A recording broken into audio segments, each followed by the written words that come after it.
kenapa tak? Bukan diseret pakai motor, dipukul tangan Vina. Pokoknya aku mau orang itu dipenjara.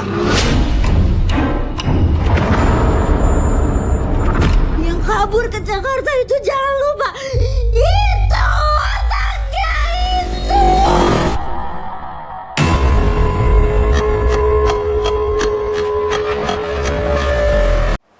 Pengalaman saya sudah 14 tahun untuk memandikan jenazahnya.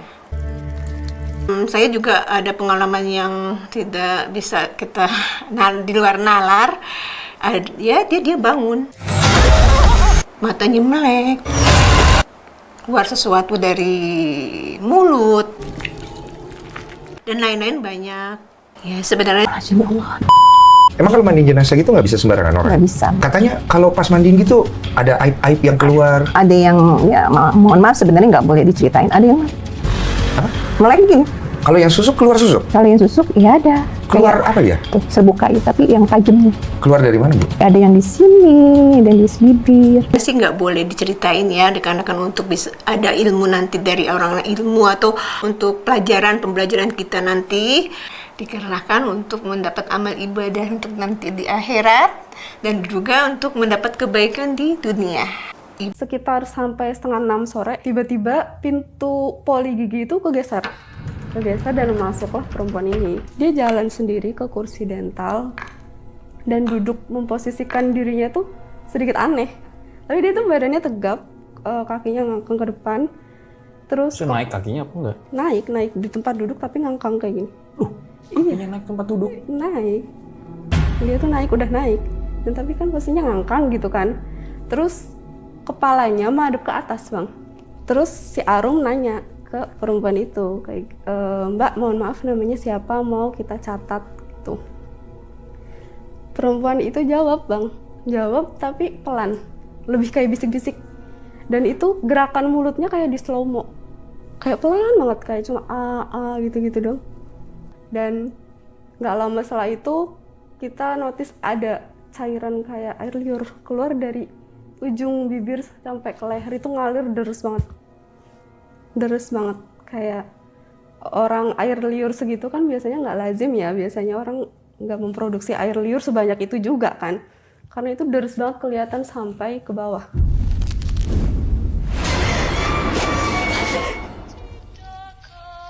Nek wis magrib, kabeh wis kudu ono nang omah, terutama anak-anak.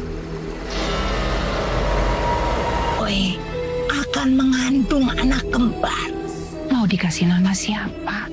Yang satu cantik dan baik hati dari bangsa manusia. Kumala.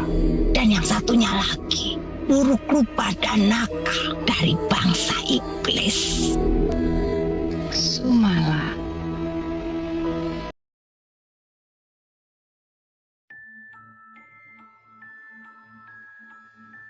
Yang buat gue tertarik sama video yang di-share itu adalah dia ambil satu rumah Belanda pakai drone, tapi keliling rumah Belanda itu nggak ada apa-apa, dan rumah Belanda itu ada di atas bukit sendirian. Men, taruhan sama gue di dalam nih nggak bakal ada kamar mandi, karena ini Belanda pelit. Pas dia karena ini Belanda itu mobil itu kayak ada yang dorong. Itu mobil kayak gruk-gruk. Di dalam ada WC apa enggak? Ya ada lah. Taruhan. Anjir, men. Dalam cerita ini nanti akan melibatkan dua orang. Gue sama partner gue namanya Dika, bro. Pertama, untuk disclaimer dulu, gue sama Dika ini adalah pemburu hantu. Oke, tapi metode yang kita pakai itu nggak ada mistis-mistisan, nggak ada klinik-klinikan. Metode yang kita pakai pure, mutlak teknologi. Saat gue masuk ke terasnya, perhatian gue itu ada prasasti di sebelah kanan rumah, bro. Di dindingnya itu ada tulisan pakai bahasa Belanda. Gue lupa. Terus ada nama Anneke Frelier. Terus ada tanggal 15/6/30. Gue masuk ke rumah ini, tapi sebelum gue sempat untuk melakukan itu, suara rantai. Kayak ditarik. Ini listrik ada nggak? Ada listriknya nggak sih di sini? Men, apaan tuh? Investigasi itu memakan waktu 40 menitan, jadi sekitar jam 10 kurang, gue lakukan sesi spirit box. Di sesi spirit box ini yang benar-benar buat kenapa gue pengen ceritain ini. Pada saat spirit box, keluar suara anak kecil memakai bahasa Belanda. Iya. Iya, men. Rindingnya gue. Iya, adek, kamu siapa?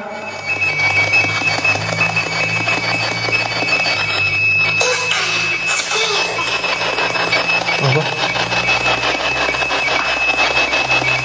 Gue harus denger lagi. Kecil, men. Ikan spiller.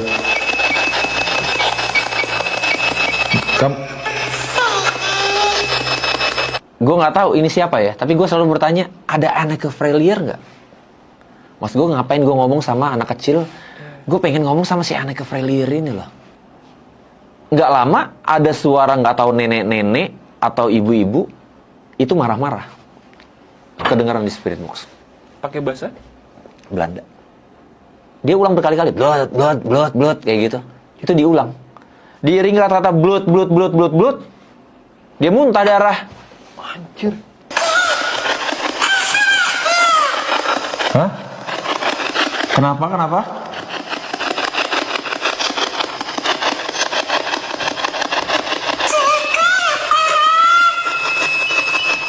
Siapa sih? Ada siapa? Kok dia kayak panik gitu? Iya. Residual atau apa ya? Residual energi gitu kali ya.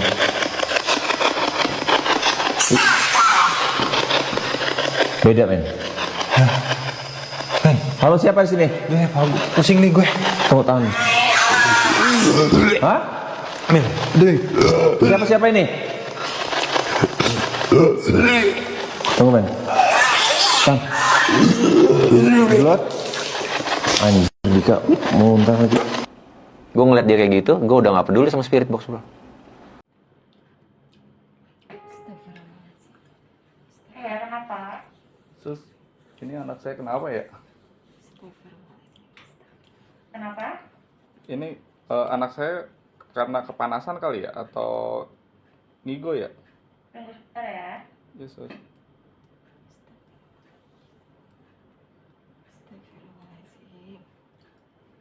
Astagfirullahaladzim. Ya Allah.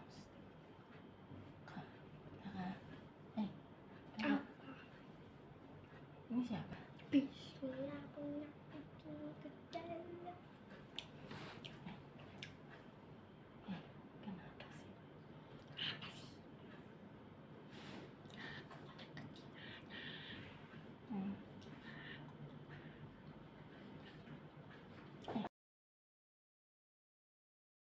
Kejadian itu terjadi selepas azan maghrib.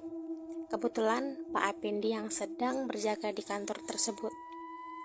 Lalu diceritakan datanglah seorang wanita mengenakan kerudung putih serta bawahan gelap. Setelah mengucap punten seperti kebiasaan warga Majalengka pada umumnya, lalu wanita itu dipersilahkan masuk. Ia bernama Nida, berniat untuk mendaftar sebagai pengawas TPS untuk Desa Jayi. Pak Effendi yang saat itu berkewajiban untuk mendokumentasikan siapa saja yang mendaftar lalu memotret Nida yang sedang mengisi beberapa formulir di depannya. Lalu fotonya Pak Effendi kirim ke grup WA Panwascam.